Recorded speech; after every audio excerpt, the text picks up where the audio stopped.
అన్ని రకాల వస్త్రాలపై up to 70% discount. ఇండస్ట్రీకి రెండు కళ్ళు అని చెప్తుంటారు ఎన్టీఆర్ ఏఎన్ఆర్. ఏ కన్ను గురించి ఏం చెప్పాలి అని అంతే చెప్పి కదండి. అది చెప్పకుండా ఇద్దరిలో కామన్గా కనపడిన డిఫరెన్సెస్ అంటే ఏమర్థం అవుతుంది మీకు ఎప్పుడైనా? షూటింగ్ పరంగా కావచ్చు, షూటింగ్ లేనప్పుడు కావచ్చు, వ్యక్తిగతంగా లేనప్పటి కావచ్చు, గురించి మనమే పెద్దగా తెలియదు కదండి. మనం వెళ్ళి అంటే ఆఫ్ స్క్రీన్. అంటే ఇప్పుడు నాగేశ్వరరావు గారు చాలా జోవియల్గా ఉంటారు. ఆయన అందరూ ధైర్యంగా వెళ్ళిపోయి మాట్లాడేస్తారు. ఆయన ఎప్పుడు అందరితో చాలా జోవియల్గా ఉంటారు. ఆయన కూతురు క్యారెక్టర్ చేసినా, లవర్ క్యారెక్టర్ చేసినా, ఎవరితో చేసినా ఆయన సరదాగా కూర్చొని చెప్తారు. అందరూ చక్కగా వెళ్ళిపోయి నవ్వుతూ మాట్లాడతారు. రామారావు గారితో కొంచెం మాట్లాడతాను భయపడతాం.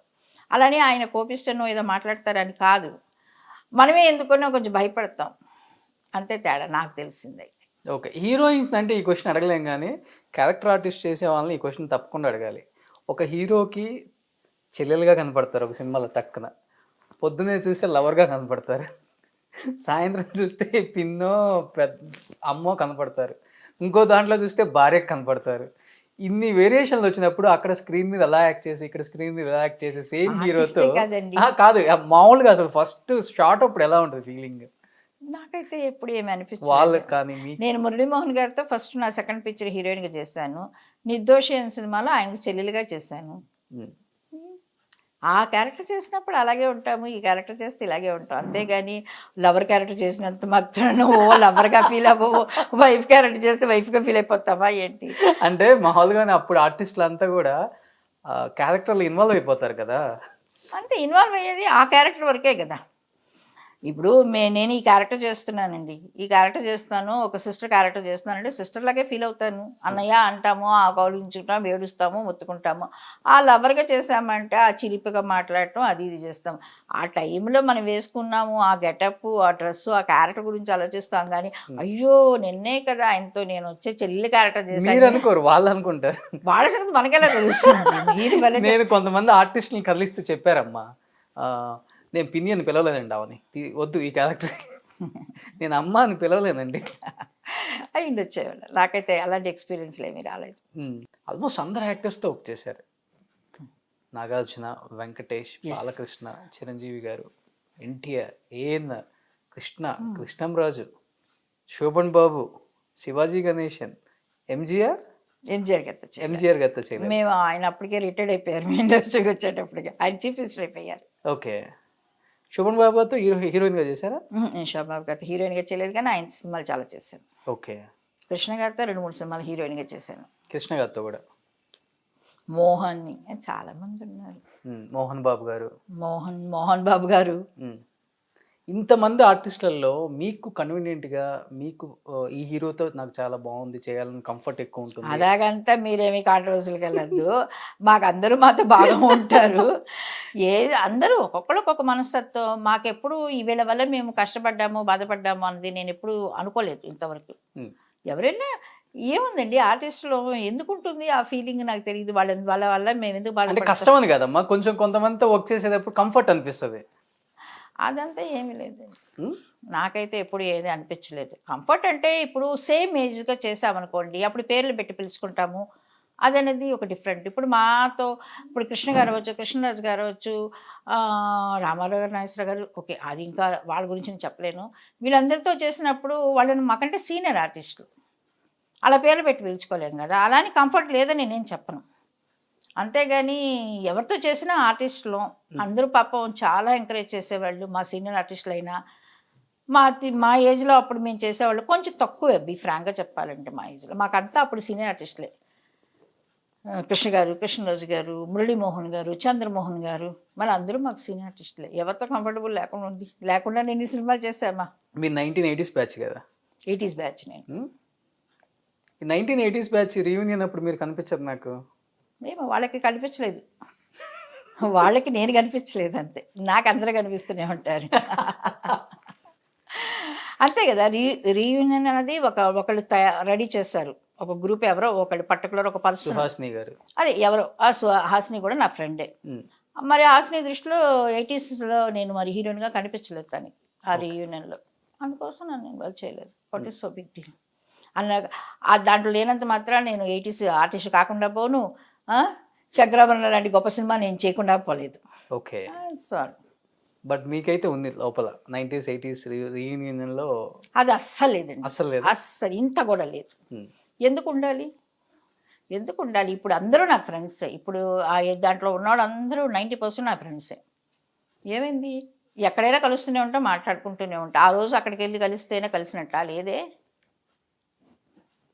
నాకు అలాంటివి ఎప్పుడు ఉండవండి. ఆ రోజుల్లో లేదు, ఈ రోజుల్లో లేదు, మేబీ వస్తుందని కూడా నేను అనుకోవటం లేదు. ఓకే. అమ్మ చీర కట్టుకొని ఆ బొట్టు పెట్టుకొని అలా కనపడిన అమ్మ పాత్రలకి రాజలక్ష్మి గారే యాప్ట్ అవుతారు. ఆమెను తప్ప ఎవరిని చూడలేము కొన్ని సినిమాలకు అని చెప్తుంటారు. ఒకసారిగా మోడ్రన్గా కూడా అలా కనిపించారు మాకు కొన్ని రోల్స్లలో. ఎందుకని అంటే దీనికే పరిమితం అయితే ఇన్ ఫ్యూచర్ ఎప్పుడైనా ఇబ్బంది అలానే అవుతుంది. కాదు, చెప్పాను కదా, నా ఫస్ట్ పిక్చర్ శంకరాభరణం. నేను ఫుల్గా లంగావణీలు వేసుకొని ఎలా రాజలక్ష్మి ఎలా ఉంటుందో అలా ఉంది. సెకండ్ మూవీ ఫుల్గా రాఘవేంద్ర గారి డైరెక్షన్, ఫుల్ మోడర్న్ క్యారెక్టర్.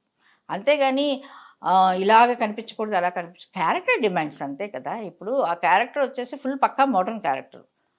అది తెలిసే రాఘవేంద్ర గారు నన్ను బుక్ చేశారు. ఫుల్ మోడర్న్ క్యారెక్టర్ నేను చేశాను. ఆ ఫుల్ పిక్చర్ దాంట్లో తర్వాత రౌడీ రాముడి కృష్ణలో ఫుల్ మోడర్న్ నేను.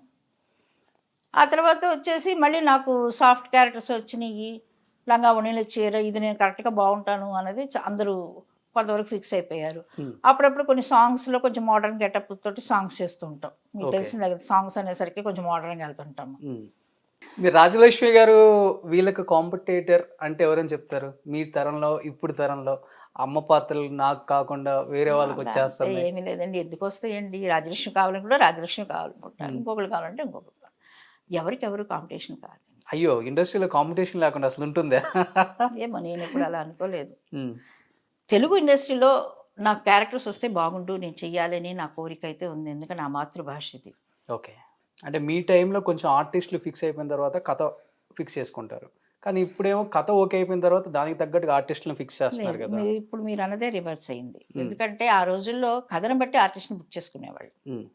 ముందు ఒక కథను అనుకున్న తర్వాత ఈ కథకి ఈ క్యారెక్టర్ అయితే తన అయితే బాగా న్యాయం చేస్తుంది అనుకున్నప్పుడు బుక్ చేసేవాళ్ళు. డేట్లు కూడా వెయిట్ చేసి కావాలని చేపించుకుంటారు.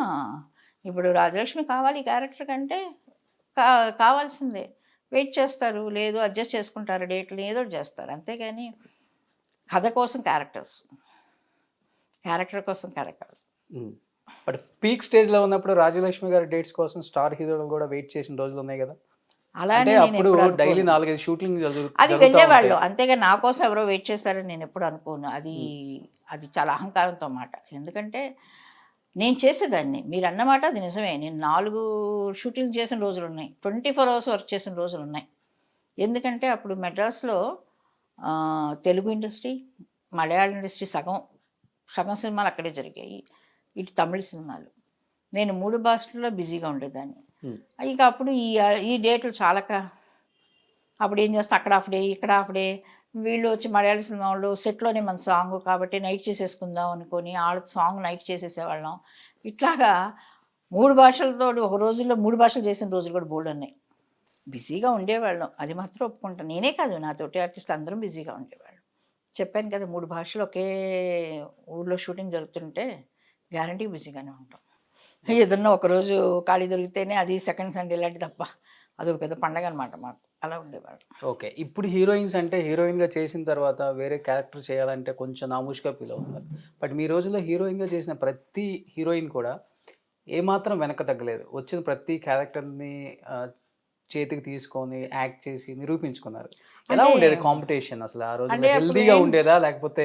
హెల్తీగానే ఉండేదండి, హెల్తీగానే. ఒకరినొకరిని మాటలు అనుకునే విధంగా ఉండేయా? శుభ్రంగా ఎక్కడ కనిపించినా అందరూ మాట్లాడుకుంటా, అందరూ కనిపించగానే. ఎంతమంది టెక్నీషియన్స్ హీరోయిన్ గా చేసి అమ్మ క్యారెక్టర్లు చేసేవాళ్ళు ఇప్పటికి కూడా మీ జనరేషన్ వాళ్ళు? హెల్తీగానే ఉండేది. ఇప్పుడైనా ఎక్కడ కనిపించినా మాకు సీనియర్ ఆర్టిస్టులు జయసుధ్ గారు వచ్చు, జయప్రద గారు వచ్చు, వీళ్ళందరూ ఎక్కడ కనిపించినా ఆప్యాయంగా మాట్లాడతారు మమ్మల్ని.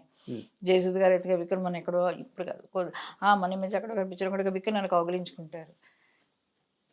అంటే అప్పుడు ఏంటంటే ఆర్టిస్టులు మనం టాలెంట్ నిరూపించుకునే అనుకునేవాళ్ళం. మనకి గ్లామర్తోనే పైకి వచ్చేద్దాము, ఏదో హీరోయిన్ అంటే హీరోయిన్గానే ఉండాలి. క్యారెక్టర్, మనకు ఆ క్యారెక్టర్ ఇంపార్టెంట్. చిన్నదైనా సరే ఆ క్యారెక్టర్లో మనం చేసాము అంటే ఓ రాజలక్ష్మి ఈ క్యారెక్టర్ చేయగలుగుతుంది, ఫలానా ఆర్టిస్ట్ ఏ క్యారెక్టర్ అయినా చేస్తుంది అనుకునేవాళ్ళు. అందుకోసం మీరు అన్నట్టు ఆ తేడాలు కనిపించేవి కాదు. ఓకే.